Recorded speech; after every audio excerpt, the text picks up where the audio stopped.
అందరికీ నమస్కారం. నేను మీ మురళిని. ప్రస్తుత పరిస్థితుల్లో కూటమి ప్రభుత్వం రిలాక్స్ అయిందా? వైసీపీ ప్రభుత్వం కుందేల్లా పరుగులు పెడుతుందా? తాబేల్లా రిలాక్స్ అయ్యే కూటమి ప్రభుత్వానికి భవిష్యత్తులో గండమే కనపడుతుంది నిజంగా. ఎందుకోనంటే కూటమి ప్రభుత్వం వచ్చిన దగ్గర నుంచి మాకు ఈ పదవులు కావాలి, ఆ పదవులు కావాలి, నామినేటెడ్ పదవులు వాళ్ళకి ఇవ్వాలి, ఈ పదవులు వీళ్ళకి ఇవ్వాలి, సీట్ల పొత్తుల దగ్గర నుంచి నామినేటెడ్ పదవుల వరకు ఇప్పటి వరకు పొత్తుల సమన్వయం కుదుర్చుకోవడంతో సరిపోయింది.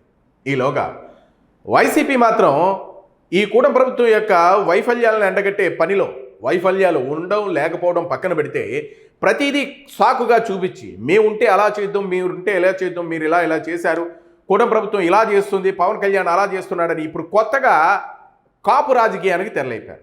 అంటే కుల ప్రస్తావన తీసుకుని వచ్చి రాజకీయాలకు తెరలేపారు. ప్రతిదాన్ని కూడా కులానికి ముడేస్తున్నారు. కులానికి ముడేసి ఇందులో వైసీపీలో ఉన్నటువంటి నాయకులందరూ కూడా బాహాటంగా కూటమి ప్రభుత్వాన్ని విమర్శిస్తున్నారు.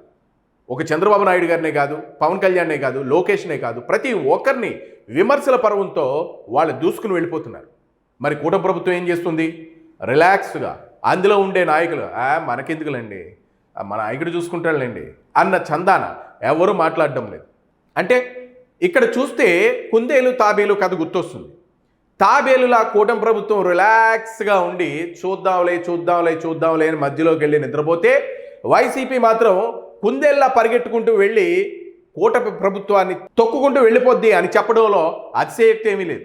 ఎందుకోనంటే సోషల్ మీడియా వేదికగా విమర్శలను ప్రతి విమర్శలతో తిప్పికొట్టడం, అలాగే ఉన్నది లేనిది ప్రతిదాన్ని కూడా భూతద్దంలో చూపించడం, ఇవన్నీ కూడా వైసీపీ చాలా పకడ్బందీగా చేస్తుంది. ఆ సోషల్ మీడియా కానివ్వండి, లేదు అక్కడ నాయకులు కానివ్వండి, ఢిల్లీ నుంచి గల్లీ వరకు ప్రతి ఒక్క నాయకుడు కూడా రెస్పాండ్ అవుతున్నారు. మరి కూటమి ప్రభుత్వం రిలాక్స్ అవుతున్నారు.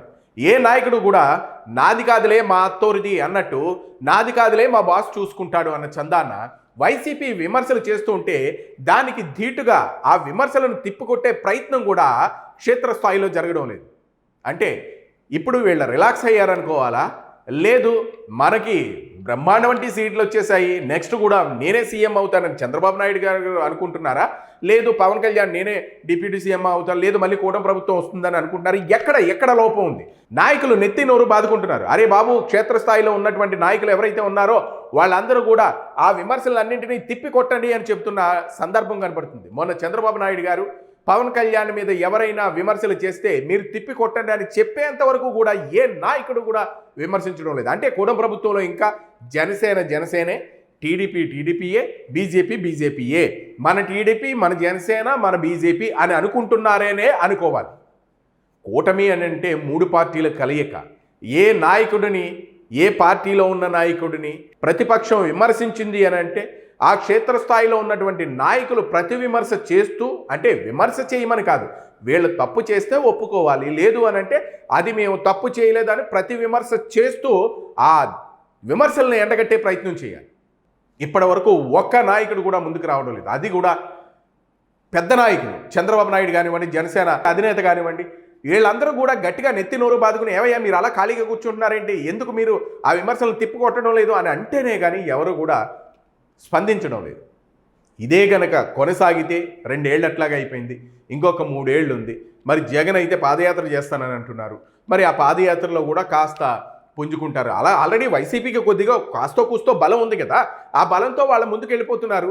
వాళ్ళ పాచికలన్నీ కూడా పారుతున్నాయని అనుకోవాలి. వాళ్ళు ఎత్తుకు పై ఎత్తులన్నీ ఇప్పుడు నిన్నగాక మొన్న వచ్చినటువంటి సాయికృష్ణ కేసును కూడా వాళ్ళు ఈ ప్రభుత్వాన్ని వైఫల్యం కింద వాళ్ళు ఎండగట్టడానికి ముందుకు వచ్చారు. వాళ్ళు అలాగే ఎండగట్టారు. మరి కూటమి నాయకులందరూ కూడా గప్చిప్ గోరింటాక్ అన్నట్టు గప్చిప్గా కూర్చున్నారు. ఆ సాయికృష్ణ అనే కేసును కూడా ఈ వైసీపీ నాయకులు వాళ్ళు ప్రతిదాన్ని కూడా విమర్శలు చేస్తూ ఉంటే దాన్ని ధీటుగా తిప్పికొట్టే వాళ్ళు వేళ్ల మీద లెక్క పెట్టుకోవచ్చు, ఒకళ్ళు ఇద్దరు అంతే. మిగిలిన కూటమి నాయకులందరూ కూడా నిమ్మక నీరెత్తినట్టే కూర్చుంటున్నారు. ఇదే గనక జరిగితే భవిష్యత్తులో మీకు అగమ్య గోచరమే. ఎందుకోనంటే నిజం ఉండేవ్వండి, అబద్ధం ఉండేవ్వండి, అది ఫేక్ అవనివ్వండి, లేదు అని అంటే వీళ్ళే సృష్టించారని అనుకోనివ్వండి, వైసీపీ మాత్రం వాళ్ళు విమర్శలు పర్వం కొనసాగిస్తున్నారు. ఇది చదువుకున్న వాళ్ళకి తెలియచ్చు, చదువుకోని వాళ్ళకి ఓహో అది నిజమే కదా, అవునా అలా జరిగిందా అని కొందరు ప్రజలు అనుకోవచ్చు. మరి వాటిని ఆ ప్రజలకు తెలియజెప్పే బాధ్యత కూటమి ప్రభుత్వానికి ఉంది కదా. మరి కూటమి ప్రభుత్వం నిమ్మకి నీరెత్తినట్టు వాళ్ళు ఏదో అన్నారులే అది అందరికీ తెలుసులే అని అనుకోవద్దు. దాన్ని క్షేత్రస్థాయిలో ఉన్న ప్రతి ఓటరుడికి తెలియజేసే బాధ్యత ఆ క్షేత్రస్థాయిలో ఆ లోకాలిటీలో లోకల్గా ఉన్నటువంటి నాయకులకు ఉంది. మరి ఆ నాయకులు కూడా అబ్బే మాకెందుకు మా నాయకుడు చూసుకుంటాడులే అని ఊరుకుంటే తాబేలు కుందేలు కథలా ఉంటుంది. మనకు తెలుసు కదా, తాబేలు నెమ్మదిగా పరిగెత్తుతుంటే అరే మనకి ఎప్పుడో వస్తుందిలే మనం ఈలోగా కొనుక్కు తీయొచ్చు అని కుందేలు అనుకున్నట్టు, తర్వాత తాబేలు కుందేలను దాటుకుని వెళ్ళిపోయినట్టు ఇప్పుడు వైసీపీ కూడా అదే చేస్తుంది. కూటమి ప్రభుత్వాన్ని నెమ్మదిగా పడుకోనిచ్చి జప్పుని అలా కొట్టింది అని అంటే అంతే అయిపోయా. ఇప్పుడు ఇక్కడ ఉన్నది ఏంటి అని అంటే అహం బ్రహ్మాస్మి. నిజంగా జగన్మోహన్ రెడ్డి అరే నేను 5 సంవత్సరాలు ఏ తప్పులు చేశాను క్షమించండి, నేను పాలనా వైఫల్యం వల్ల కాస్త వెనకబడ్డాను, ఇప్పుడు నేను కళ్ళు తెరుచుకున్నాను, నన్ను ఏదో తప్పుదోవ పట్టించడానికి నేను కొత్తగా సీఎం అవడానికి నాకు అయిన తర్వాత తెలుసుకోవడానికి నాకు టైం పట్టింది, నేను కొంచెం తప్పు చేశాను, నన్ను క్షమించండి ఆంధ్రప్రదేశ్ ప్రజలు, ఇప్పుడు నేను చాలా బాగా చేస్తాను, నేను మీ అందరికీ కూడా న్యాయం చేయాలని చూస్తున్నాను అని తను మళ్ళా అసెంబ్లీకి కానీ వచ్చి బాహాటంగా కానీ చెప్పి తప్పు కానీ ఒప్పుకుంటే కూటమి పరిస్థితి ఏంటి? విమర్శలు ప్రతి విమర్శలు పక్కన పెడదాం. అరే నేను ఇప్పటివరకు తప్పు చేశాను, సరే ఓకే, ప్రజలు అన్నదే నేను కొడుతున్నాను, ప్రజలకే నేను పట్టం కడుతున్నాను, నిజంగా మీ అభిప్రాయాలు నేను ఇప్పటివరకు తీసుకోలేదు, మీ అభిప్రాయం ప్రకారంగానే నేను ముందుకెళ్తాను, ప్రజాక్షేమమే నా క్షేమం, ఓకే అలాగే మనం ముందుకెళ్దామని తన కరెక్ట్ అయిన దారిలో ప్రయాణం చేశాడు అనుకోండి, ఎవరైనా చెప్పితే లేదా తనకే పుట్టితే తర్వాత కూటమి ప్రభుత్వం నడి సముద్రంలో కుక్కతోక పట్టుకుని ఈదినట్టు ఉంటుంది నిజంగా. ఎందుకోనంటే రాజకీయాల్లో శాశ్వత శత్రువులు ఉండరు, శాశ్వత మిత్రులు ఉండరు. ఇప్పుడు కేసులు పెడతారు, అది పెడతారు, ఇది పెడతారు అన్న భయంతో ఏదో సంథింగ్ అలా గుప్చప్ గోరింటాక్ అన్నట్టు కూర్చున్నారు అని అనుకుందాం. మరి మనం చేసేటటువంటి విమర్శకి ప్రతి విమర్శ ప్రజలకు తెలియాలి కదా, మీరు ఎందుకు అలాగా నిమ్మకి నీరెత్తి ఊరుకుంటున్నారు అని రాజకీయ విశ్లేషకులు అంటున్నటువంటి మాట. ఇదే కనుక కొనసాగితే కూటమి ప్రభుత్వం భవిష్యత్తులో గండం కింద మారుతుంది వైసీపీ అని చెప్తున్నారు. వైసీపీ చిన్నదో పెద్దదో ఉన్నదో లేదో ఏదోటి కల్పించి కూటమి ప్రభుత్వం మీద బురద జల్లాలని చూస్తున్నారు. ఆ బురద జల్లితే అరే ఈ బురద మీరు జల్లింది తప్ప అక్కడ జరిగింది ఏమీ లేదు అని ఆ విమర్శకి ప్రతి విమర్శ చేసే నాయకులు కూటమిలో చాలా తక్కువ మంది ఉన్నారు. మనకెందుకులే, మన నాయకుడు చూసుకుంటారు, మనం రిలాక్స్, వచ్చామా కూర్చున్నామా తెల్లారిందా వెళ్ళిందా వెళ్ళిపోయిందా అయిపోయింది బాస్. ఇదే కనుక కొనసాగితే భవిష్యత్తులో కూటమికి గండమే. ప్రతి నాయకులు యాక్టివ్ అవ్వండి, ప్రతి నాయకులు యాక్టివ్ అయి ముందుకు వెళ్ళండి, ప్రజాక్షేత్రంలో ప్రజలకు ప్రతి విషయాన్ని తెలియపరచండి. మేము అభివృద్ధి చేసేసాం, రోడ్లు వేసేసాం, నీళ్ళు ఇచ్చేసాం, విద్యను చెప్పించేస్తున్నాం, లజ్జ చెప్పించేస్తాం, ఇదంతా బాయ్ ప్రభుత్వం వచ్చిన తర్వాత మీరు చేస్తానని చెప్పారు, ఆ విధంగానే చేస్తారు, అవును అందుకనే మేము ఓట్లు వేసాం అని ప్రజలు అనుకుంటారు కూడా. ఎందుకనంటే అలా అనుకోకుండా ఎందుకుంటారు, అనుకుంటారు అరే మేము ఓట్లు వేసాం వాళ్ళు చెప్పారు కదా అలా చేస్తామని అన్నారు, అవును రేపు పొద్దున జగన్ వచ్చి రైతులకు రుణమాఫీ చేస్తాను, అలాగే మీకు ఉచిత కరెంట్ ఇస్తాను, వాళ్ళ నాన్నగారి పథకాల్లో కొన్ని పథకాలు మళ్ళీ ప్రవేశపెట్టాడు అనుకోండి, బస్ మళ్ళీ రౌండ్ అయిపోతుంది కదా, అటు వెళ్ళిపోతారు ప్రజలందరూ కూడా. అందుకనే ఇప్పుడు మీరు దేన్ని చేస్తున్నారు, ఏ విధంగా చేస్తున్నారు, వైసీపీ మీ మీద బురద పులుంతుందా, నిజాలు చెప్తుందా, విమర్శకి ప్రతి విమర్శ చేయండి బాయ్. మీరు కూర్చున్నారు అని అనుకుంటే అది మీ తప్పిదం అవుతుంది, మీరు మాట్లాడకపోతే అది నిజమేమో అనుకుంటారు కదా. వైసీపీ చేసిన ప్రతి విమర్శ కూడా మీరు మాట్లాడకుండా ఊరుకుంటే ఓహో అది నిజమేమో వాళ్ళు తప్పు చేశారేమో అని అనుకోకుండా ఎలా ఉంటారు, అనుకుంటారు కదా.